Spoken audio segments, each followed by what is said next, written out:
Today I will be presenting a case on ratol poisoning. Can we start, sir? Yes. A 18-year-old female was rolled into her ER with complaints of alleged history of ingestion of ratol granules. On initial 10-second assessment, patient was conscious, oriented and obeying to my comments.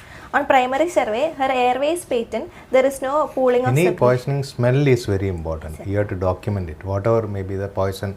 So if a smell you are not documented, there is a chance of missing all these things, like OP poison and all. Airways patent, there is no pooling of secretions or gurgling or hoarseness of voice. Breathing, her respiratory rate is 16 per minute with a saturation of 99%. Air entry was bilaterally equal and chest exertions were normal, sir. She was placed, was rolled in with a Rayleigh tube. Okay. Circulation part, her blood pressure was 170 with a pulse. Can you tell the role of aspiration, GI aspiration in poisoning? Poisoning. Already GI decontamination is usually indicated if the patient presents with the first 1 hour, sir. A maximum up to 4 hours, 1 to 4 hours. If sir. there is a delayed absorption you are suspecting, then up to 4 hours is okay. But normally 1 hour is enough. Or after 1 hour, even if you aspirate, there is no use and it may produce harmful effects for the patient. Then activated charcoal also. Is it used with Rayleigh tube or GI Actually, we decontamination? should use with red rubber catheter, sir, 32 to 40 French. Ideal thing, but now we are not using it. It is very irritable. Okay. Red rubber catheter is not the ideal thing. Red rubber catheter is an Oropharyngeal, ancient methodology that should not be practiced because it's a very traumatic condition. There are specifically designed tubes available for GI decontamination. You have to use it. Red rubber catheter is what we classically see in the old-fashioned emergency room, which is not at all should be practiced. That is not the correct way. Then it is contraindicated in case of if the patient is not able to maintain his airway or patient is drowsy.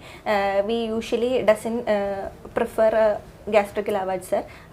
Usually after securing airway only we will be preferring that. Then in case of any caustic injections, alkaline or acid injections, then it is contraindicated. Okay. Let me clarify one question. You said ratol granules. Okay, so basically ratol is the commonly available brand, Yes, sir. but usually it comes as a paste. Paste. So when you say it is ratol granules, either it is not ratol or it is not granules. Granules is something like aluminum phosphide, Phosphides. and usually ratol is zinc phosphide. So that will be the So difference. rat poison you can tell. Yeah. Both in availability there is a difference. Rodenticide. Rodenticide. Some Rodenticide or rat poison, both. Her all peripheral pulses were felt equally and bilaterally. Her Glasgow Coma scale was E4, V5, M6 with pupils 2.5 millimeter reactive, and GRBS was. What is the 9. importance of pupil in poisoning cases? Sir, in case of opioid poisonings and all, there will be meiosis, pinpoint pupils will be there, sir. Then in case of OP poisons also, pinpoint pupils will be there, opioids also. Atropine derivatives you get dilated pupils after atropinization. Not only atropine, atropine Derivatives derivatives can are there be many. Okay, they also have dilated pupil. Okay. Alcohol. Yes, sir, dilated pupil. Her temperature was checked, that was 98 degree Fahrenheit. There was no smells there was Temperature also important in poisoning. Yes, Conditions like atropine like poison, temperature will be high. High. Okay. Some drug induced hyperthermia can occur. Okay. she was exposed to check for any other incision wounds or any other dermal lesions because in some yellow phosphorus and all, because of the contact with the poison, there can be some dermal Not only lesions. that, many patients present with two types of suicidal attempts. One, they'll take a poison. And they cut the arteries. Both are possible. With other things like you told, that is also possible. So as a part of adjuncts, at present this patient is maintaining airway. At present there is no indication for. I just went to ask, since patient's conscious, I asked her when she took that. She told that she took almost 12 hours back. So at present there is no need of any gastric lavage or activated charcoal. Since she told she took some rodenticide, we can take a baseline VBG or point of care PTINR just to monitor the progression. Okay, so you have to always think co-injections. The patient has told it is rat poison, but there is a high chance patient can mix it with many different types of tablets. Yes, So that's also possible. So blood and urine samples were collected for toxicological analysis, like rodenticides, then pesticides, paracetamol levels were taken. Then sample history, she is not having any comorbidities, she is not taking any regular medicines, no allergies. Her LMP was on January 1st, that means 2 weeks back, sir. She took 10 pellets of rodenticide 12 hours back associated with water, and following that the patient, after she had some dispute with her family, after that she was found very drowsy and she was taken to. She's married? No sir, she's not married. Okay. 18-year-old. Okay, so when you take LMP, you have to take a consent. She was taken to local hospital and she reached the local hospital within 3 hours. There they inserted a Ryle's tube and gastric decontamination was done. Activated charcoal was not given, just fluids. For medical legal purposes, what all things you have to preserve in this patient? Yes, sir. If the patient is coming with an exposure, there can be skin exposures also. So we should preserve their clothing. This patient has come from a different hospital. That is the first thing. Okay. So what is the first thing you will try to preserve? Documents from the other Documents from the other hospital is very important, because most of the time we misplace that. Okay, the reference letter which is given from the referring center is very, very important. What all things they have observed, what all things they have done, everything should be documented properly. So that is the first thing. Then if they have not changed the clothes and all, we should preserve the patient's clothes. Then if they have brought the gastric containment, or if they have brought some packets or whatever the patient has taken, that should be preserved. So whatever they have taken to our hospital should be preserved. Okay. In case of a death, we have to hand over all these things to police. This was the history, sir. There was no history of any cut injuries or associated co-injusions. There was no history of vomiting, diarrhea, abdomen pain, perioral lesions or dermal lesions, sir. Okay, why you are checking perioral lesions and all in this patient? Some of the rodenticides like yellow phosphorus is an irritant. They can cause oral and mucosal lesions and dermal lesions also. And if suppose the patient vomits and all, there can be luminous contents in that when we check in the dark. Suppose this patient comes directly to you. Okay, so what are the management plans initially? Within 1 hour, the patient had reached you. Depending on the type of phosphorus, we have to so we might not be sure, sir. So whenever we are approaching a patient, we should wear our personal protective equipment and then approach the patient, sir. First we should decontaminate the patient with running water, decontaminate the skin, remove the clothing and preserve the clothing in a separate bag. Then after that, if the patient presents with the first 1 hour, we can do gastric decontamination and activated charcoal can be done. Before that, we should take gastric aspirate sample. How do you give activated charcoal? Activated charcoal, we should give 1 mg per kg, that 50 mg. 1 gram per kg. Maximum 50 gram. 50 gram diluted in 250 ml of water should be given through Ryle's tube. So it is irritant, so a patient will not be able to swallow. Okay. What are the other agents that you can consider when, for example, you are suspecting in terms of yellow phosphorus? Yes, sir. Any specific agents that has been told in the textbooks which can be tried? Yes, sir. This yellow phosphorus is an irritant, so we can give associated with other than activated charcoal, we can give potassium permanganate 1:5000 dilution or copper sulfate. Copper sulfate can bind to the phosphate and form copper phosphate. Then coconut oil can also be given. These are all soda theoretically bicarb. supposed to, we can give when you have suspicion, and you should avoid. Avoid giving milk and phosphorus because that can absorb this thing. So that is the one thing in specific to the GAD contamination. Fine. Okay. So this patient was present. So after the sample history, I went to the examination. Her vitals were checked, which was within normal limits, sir. From head to foot examination, there was no dermal lesions or skin lesions. So systemic examination was done, and systemic examination was also normal. There was no abdominal cramps. There was no features of any aspiration, and sensorium was also preserved, sir.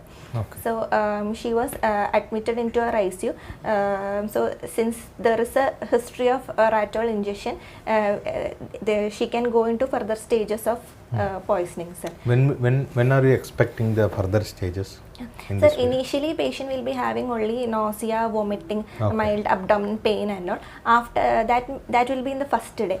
By the second day, patient can be fully asymptomatic, or some patients will gradually progress. If it is according to the dose. If the patient is Okay. taking more than 1 mg per kg, patient can suddenly go into stage 3, sir. Stage 3 means patient will go to hepatotoxicity. There are two types of rat poisons that either it can be super warfarins or it can be phosphorus, zinc phosphorus or aluminum phosphorus.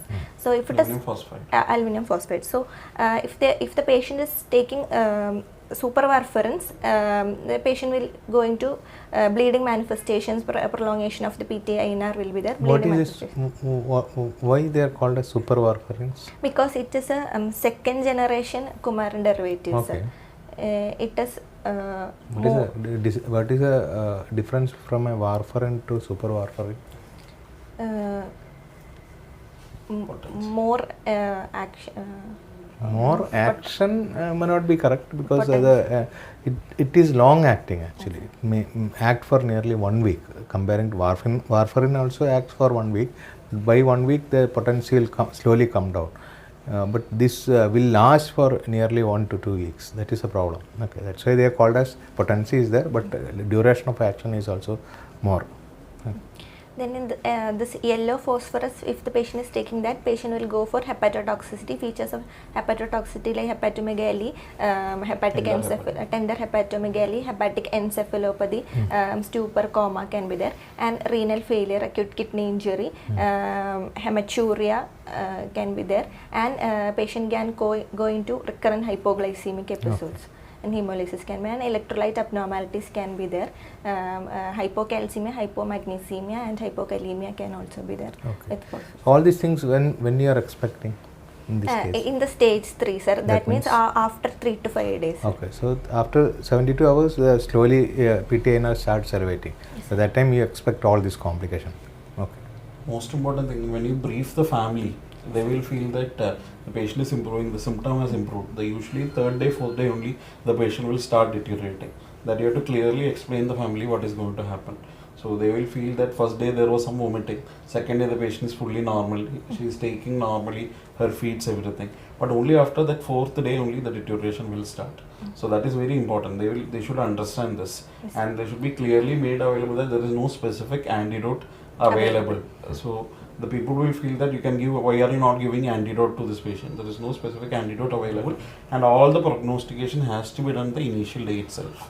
And to the patient also, they will definitely will not say that to the patient that they are going to deteriorate, but to the family, make sure that you are documenting these things.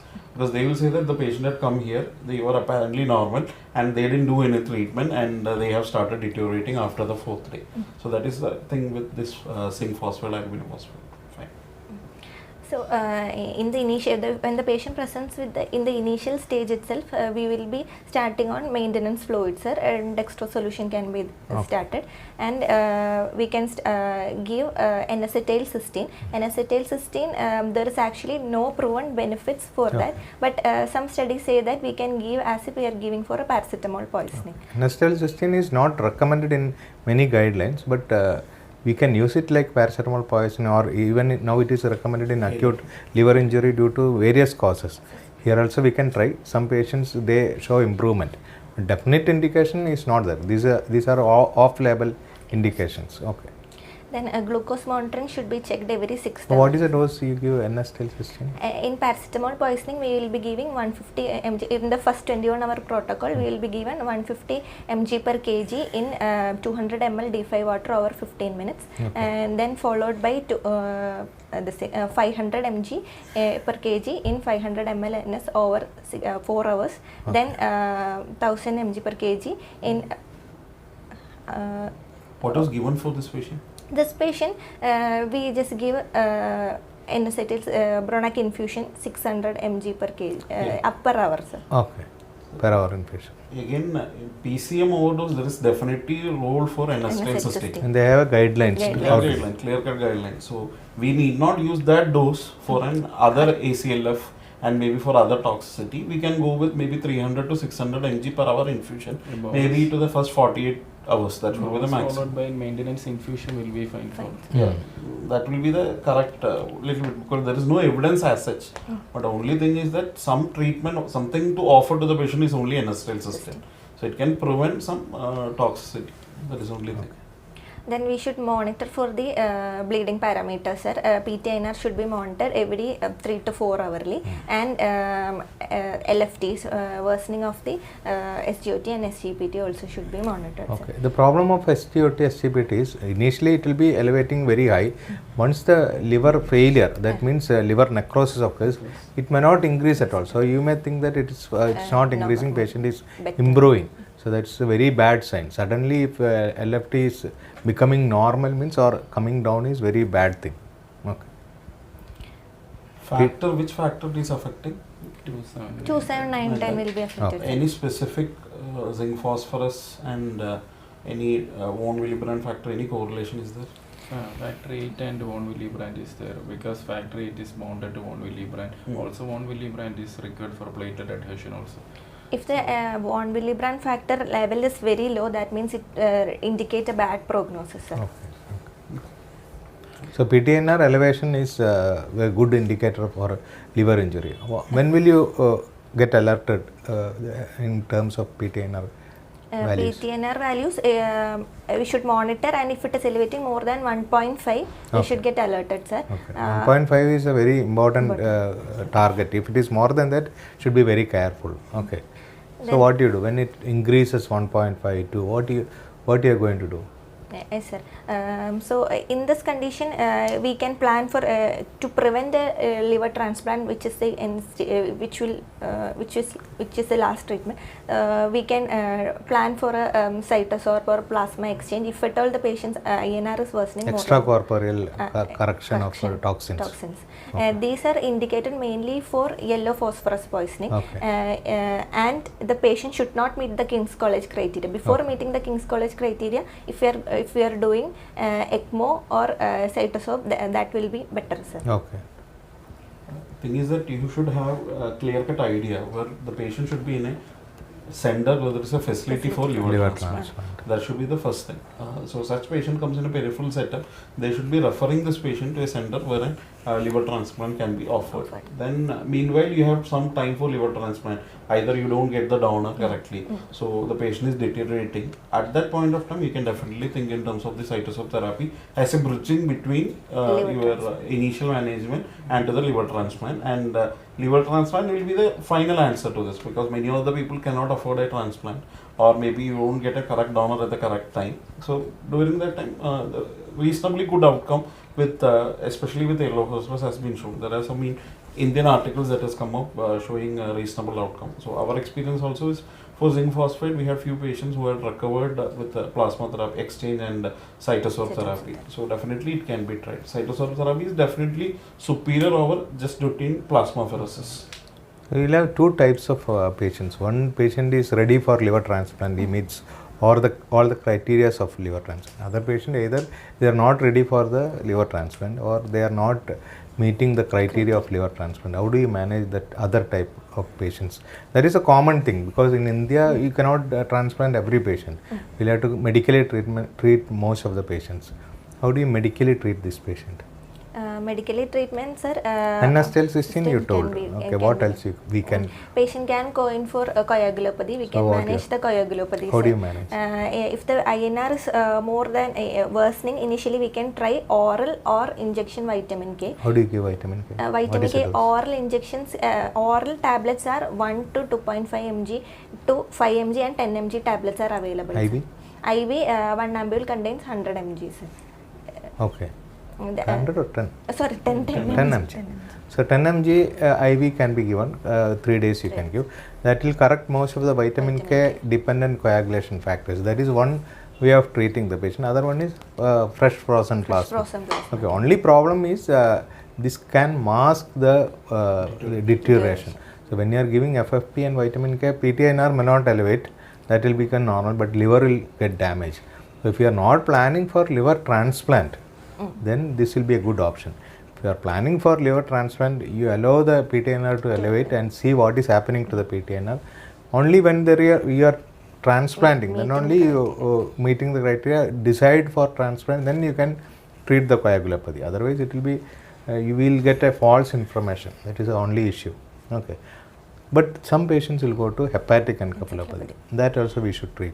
If you are not planning for liver transplant, how do you manage that? Hepatic encephalopathy should be managed. Ammonia can rise, sir. So bowel regimen should be started. Okay. Altered sensorium can be there How do you because of the treat raised the patient? ICP. Hypertonic saline can be given, sir. No, bowel Hepatic encephalopathy. bowel correction is first one. Bowel decondam. What's the name for that? Bowel sterilization. Gut sterilization. You have to do. How do you do it? Gut sterilization, actually we can do with rifaximin and neomycin. Neomycin is usually not preferred. Not available. Not preferred. Rifaximin is also. Rifaximin can be given, sir. Then bowel regimen, patients should pass at least 3 stools per day. Okay. So Lactose. lactose retention enema or syrups can be given, sir, Okay. depending on the patient's sensorium. Okay.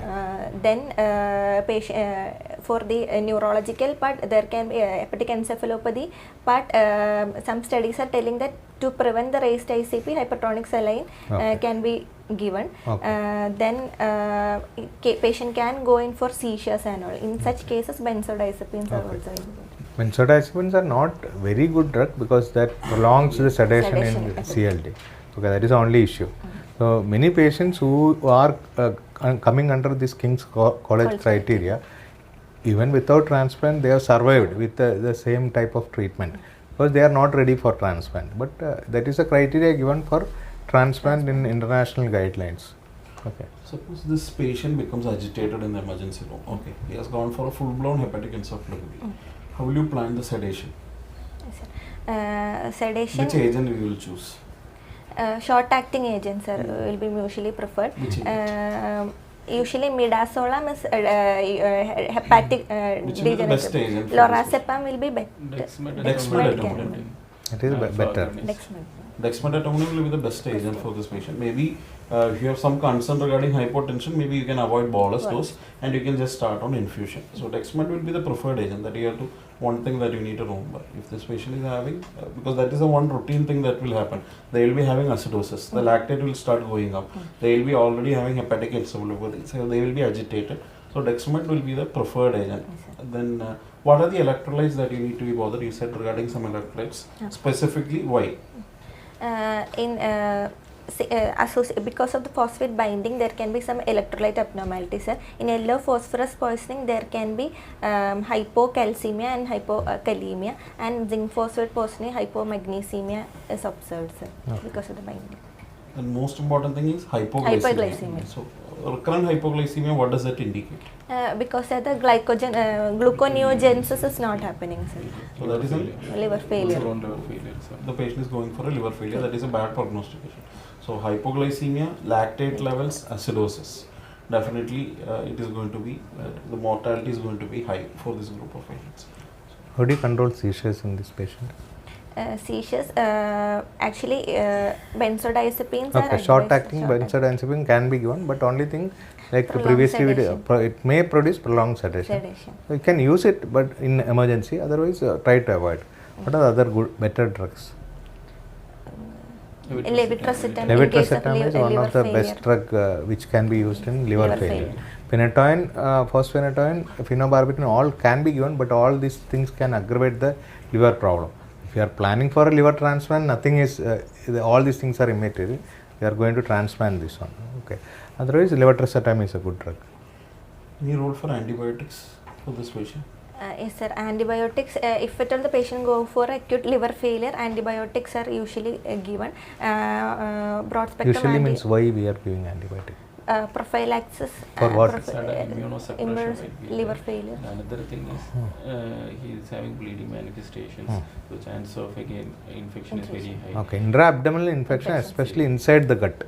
So you prefer a gram negative coverage, ceftriaxone, cefotaxime, Antifungal. Antifungal is also. antifungal is also can be given. Okay. How is the patient now? Patient is in the 5th day, sir. After Okay.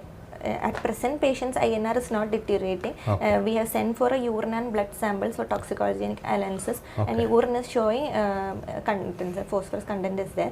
Okay. So we are monitoring her for the if at all she worsens. Okay. What are the reasons for not elevating INR in this type of toxins like pesticide or herbicide, whatever it is? What are the reasons for not elevating INR? You know that the patient has told, the patient has taken. If the tablet or the medicine is kept open for a prolonged time, So if that it is efficacy exposed will to environment, there is a high chance for reduction in the potency. Then expiry date, Expiry. long term, it's kept for longer period. Then patient has not taken Laid. that much. Whatever she has told us, it may not be correct. We cannot quantify it. In our lab, we are quantifying it or qualifying it. both are there, sir. Quantification and Qualification.